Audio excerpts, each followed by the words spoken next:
Hello students, a very good morning to all students. हमने पिछले video में बात की थी, इस चैप्टर के पिछले वीडियो में हमने बात की रिसोर्सेज क्या होते हैं और उनकी इम्पोर्टेंस क्या है ना। उसमें रिसोर्स क्या होते हैं, लीगल वैल्यू और aesthetic value, ethical value, economic value और अनइक्वल डिस्ट्रीब्यूशन ऑफ रिसोर्सेज के बारे में बात किया। Importance of technology in the development of resource के बारे में हम लोगों ने बात की। टाइप्स ऑफ रिसोर्सेज के बारे में बात की, natural resources, human resources, human made resources. और अब हम लोग इस वीडियो में बात करेंगे classification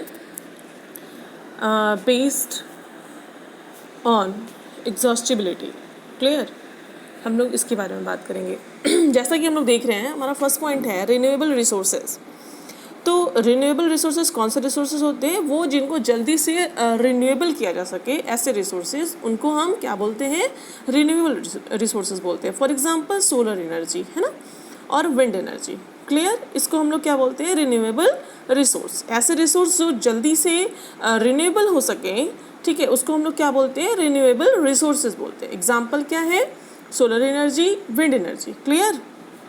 second, non renewable resources, ऐसे रिसोर्सेज जो कि रिन्यूएबल नहीं हो सकते, उन्हें हम नॉन रिन्यूएबल रिसोर्सेज बोलते हैं। जैसे मिनरल्स है, ठीक है, this are called non renewable resources. Coal and oil are examples of non renewable resources.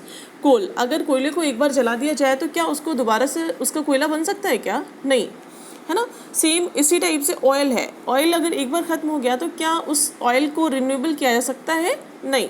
तो ये क्या कहलाएगा? हमारा non renewable resources. Clear.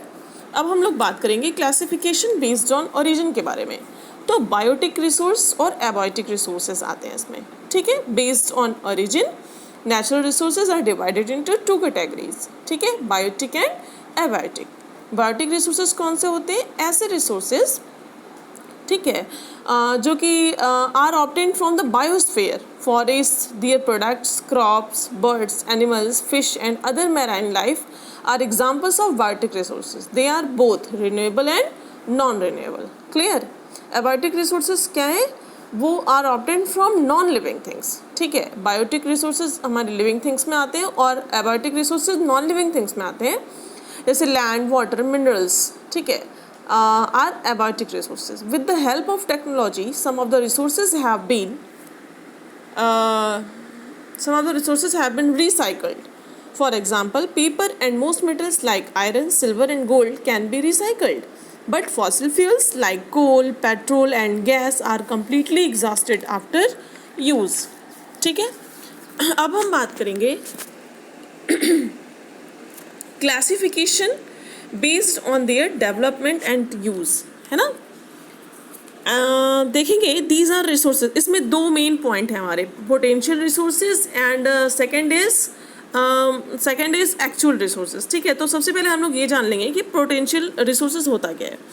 These are resources which are found in a region but are not developed to their full potential, ठीक है। यानी ये एक ऐसे रीजन में पाए जाते हैं, यानी किसी भी रीजन में ये पाए जाते हैं, लेकिन वो पूरे तरीके से डेवलप्ड नहीं है, ठीक है। तो इनको क्या बोला गया? Potential resources. क्लियर। अब अगर हम बात करें कि एक्चुअल रिसोर्सेज क्या होते हैं, तो हम देखेंगे resources which have been developed fully for actual use, जो कि डेवलप्ड हो चुके हैं पूरे तरीके से, अब जिनको यूज़ में लाया जा सकता है, वो हमारे क्या हो गए? एक्चुअल रिसोर्सेज हो गए। क्लियर, ठीक है। Classification based on their developed and use में क्या हो गया? Potential and actual resources. Clear, good. अब हम बात करेंगे रिसोर्सेज एंड इकोनॉमिक डेवलपमेंट के बारे में, ठीक है। When people enjoy a higher standard of living, it is called economic development, ठीक है। जब जो है कोई भी इंसान, है ना, जब लोग अपने हायर स्टैंडर्ड ऑफ लिविंग में रहने लगे, इसको क्या बोल दिया जाता है? इकोनॉमिक डेवलपमेंट बोल दिया जाता है। ऐसा बोला जाता है कि वो डेवलप्ड कंट्री है। Clear. The main feature of a developed country, for example Japan और सिंगापुर, ठीक है, ये क्या है? यहाँ के लोगों की जो स्टैंडर्ड ऑफ लिविंग है वो हाई है, ठीक है। यहाँ के लोग इकोनॉमिक, यहाँ के लोगों का जो है इकोनॉमिक डेवलपमेंट हो चुका है ना। अब अगर हम बात करें तो economic development of a country depends on किस चीज़ पे कंट्री का डेवलपमेंट डिपेंड करता है, इकोनॉमिक डेवलपमेंट जो है कंट्री का किस चीज़ पे डिपेंड करता है। तो पहली चीज़ है availability of different resources in the region. ठीक है, डिफरेंट रीजन में अलग अलग टाइप की जो रिसोर्सेज अवेलेबल हैं उन पे। Second, the needs and aspirations of the people living in these regions. ठीक है, कहने का मतलब the needs and aspirations of the people, और वहाँ के लोगों की नीड्स क्या हैं, एस्पिरेशंस क्या हैं, इसके आधार पर डिपेंड करता है। थर्ड है and the skills and technology possessed by them. अच्छा, जो भी रिसोर्सेज हैं उनके पास उस रिसोर्सेज को यूटिलाइज करने के लिए टेक्नोलॉजी है कि नहीं है, ये भी डिपेंड करता है।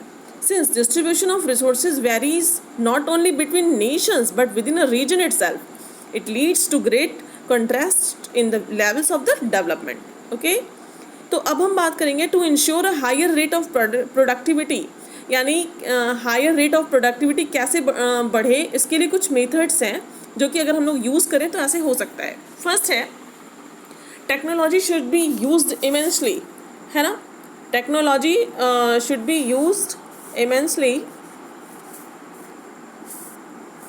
And efficiently for practical purposes. The best way to do or make things should be chosen. Clear. Second, resources should be conserved. जो भी resources हैं उनको हम लोग को क्या करना चाहिए, बचा के रखना चाहिए. Third, law and order is essential for productivity. कुछ नियम और कानून होते हैं किसी भी प्रोडक्टिविटी के, वो बिल्कुल बने रहने चाहिए. ठीक है, बहुत ज़रूरी है. Fourth, various institutions spread knowledge about increased means of production.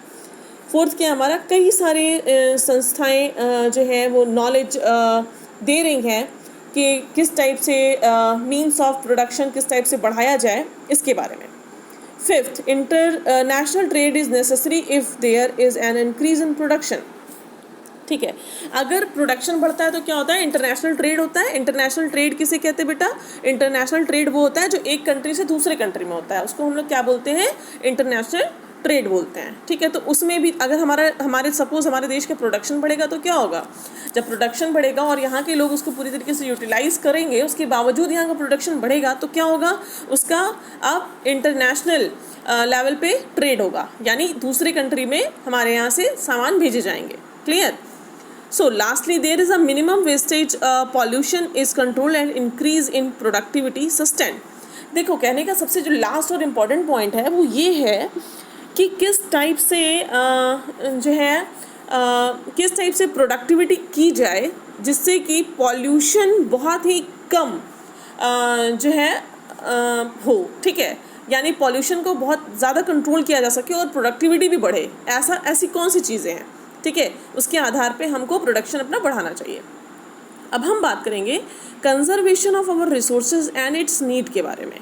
ठीक है, कि some of the natural resources are renewable like water, plants, land etcetera because they can be used again and again while others like minerals are not renewable because once used. देखो बेटा, कहने का मतलब यहाँ पर ये है कि कुछ प्राकृतिक जो संसाधन है वो रिन्यूएबल हो सकते हैं. फॉर एग्जांपल वाटर है, प्लांट्स हैं, लैंड है ना, क्योंकि उनका यूज़ बार बार हो रहा है, इस वजह से वो हो सकते हैं. वाइल अदर्स लाइक मिनरल्स, और जो कि कुछ मिनरल्स ऐसे हैं, यानी कुछ चीज़ें ऐसी हैं जो नॉन रिन्यूएबल हैं, उनको एक बार अगर यूज़ किया गया तो वो दोबारा यूज़ के काबिल नहीं होता है, वो यूज़ नहीं किया जा सकता है.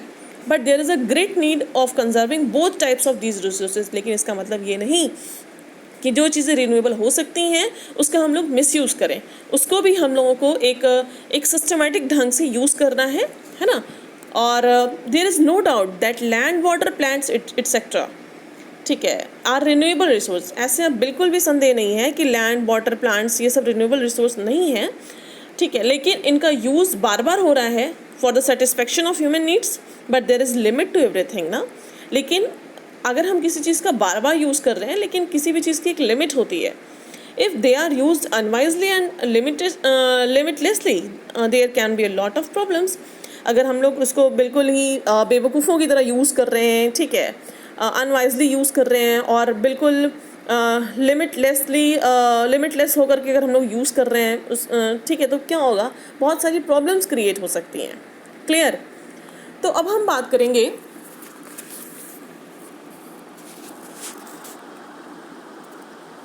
The need for conserving our minerals wealth is still greater, है ना, हम इसकी बात करेंगे. Firstly mineral resources are not renewable, और in other words we can not renew them once they are used. एक बार अगर मिनरल्स रिसोर्सेज जो हैं कि मतलब जो यूज़ हो जाते हैं, ठीक है, वो नॉन रिन्यूएबल नहीं है ना, या फिर दूसरी वर्ड में हम कह सकते हैं कि हम लोग उनको रिन्यू नहीं कर सकते एक बार यूज़ के बाद. तो hence it becomes very necessary for us to conserve our mineral wealth at all cost. हम लोगों को किसी भी तरीके से क्या करना चाहिए कि जो मिनरल्स हम लोग यूज़ कर रहे हैं उसका हम लोगों को बहुत ही एक सिस्टमैटिक ढंग से यूज़ करना चाहिए ताकि हम लोग अपने फ्यूचर के लिए बचा के रख सकें. Secondly, our civilisation and progress are based on our mineral resources. हमारी जो सभ्यता है और जो हमारी उन्नति है, ठीक है, ये क्या है, ये हमारे मिनरल रिसोर्सेज पे ही बेस्ड है.